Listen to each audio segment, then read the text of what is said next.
Fred Free Radio, this is Chiara Nicoletti from the 77th Venice International Film Festival. I'm with Yulene Olaizola, director of Selva Trágica, screening here in Orizzonti. Welcome.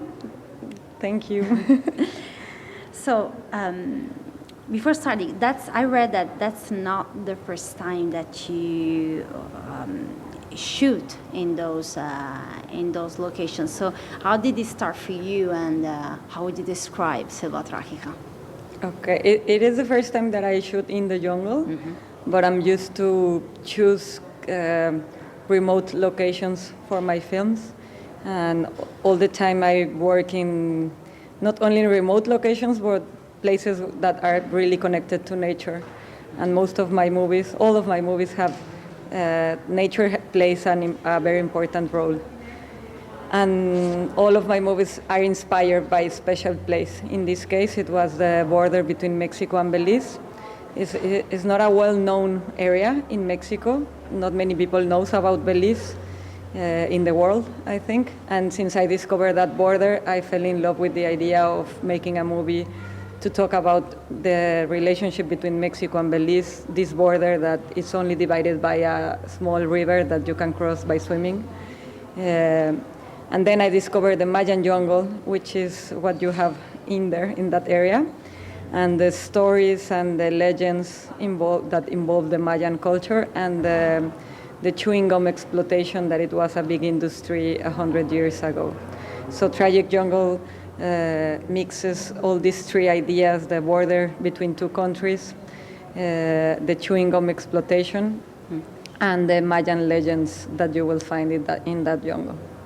So why did you decide to set it in the 1920s? In the 20s. It was when this industry of the chewing gum was starting, but also in those days, this part of Mexico, the southeast part of Mexico, the south of Quintana Roo, was almost isolated by the jungle itself. So there were no cities, or just small communities of Mayan people living there. So the men who worked in the jungle and in the chewing gum, they lived like in the Wild West without any law, any kind of order. So they were the only ones who could decide their own destiny. So I just fell in love with the idea of how those men lived before. Of course, right now is not the same situation.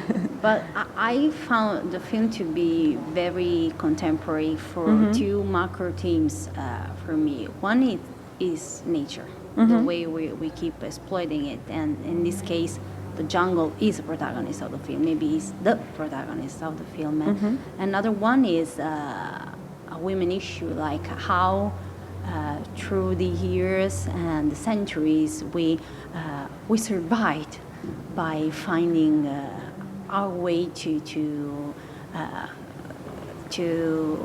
let's say go through all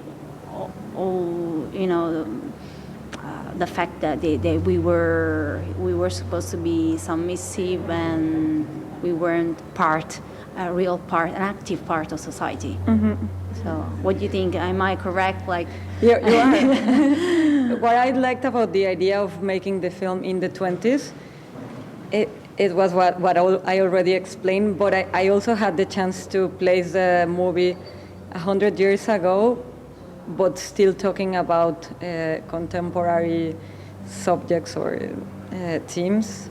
And of course I wanted to talk about nature, and especially about the jungle as a living entity that has the power, the will to defend itself from men who try to steal its treasures. It could be the chewing gum, it could be the wood, it could be anything.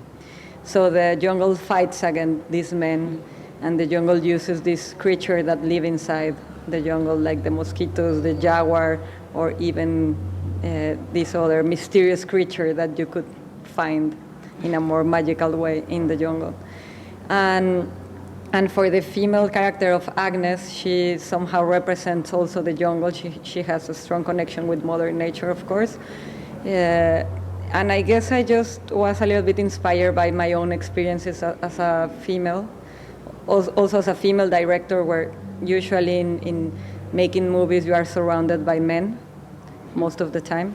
I also play football, soccer, and most of my life I've been playing with men. So I'm used to be surrounded by men and sometimes to be the only woman among a gang of men.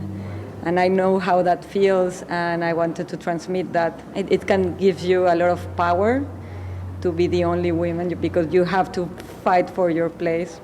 You have to defend yourself. You have to be strong enough to survive somehow. So I guess I just was inspired by those personal experiences and tried to talk about this, especially in these times where I think females are being part of this new movement about our equal treatment between men and women.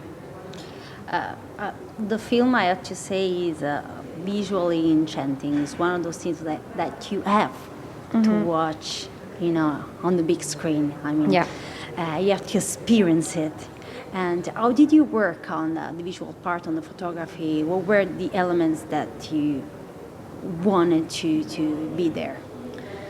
For me, it's really, really important in a movie to transmit the experiences of being in a place for real, to transmit the audience to this place, to make them feel as if they were in the jungle.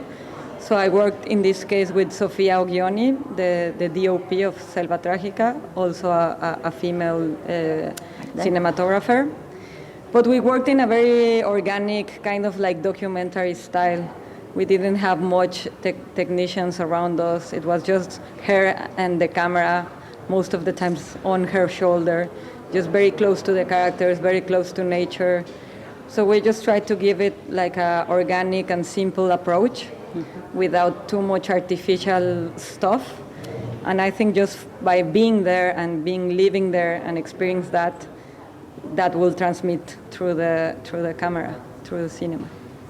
Thank you so much, Yulene Olaizola, Gracias. for talking about Selva Trágica, screening in Orizzonti at the 77 Venice International Film Festival. I'm Chiara Nicoletti, this is Fred, the Festival Insider.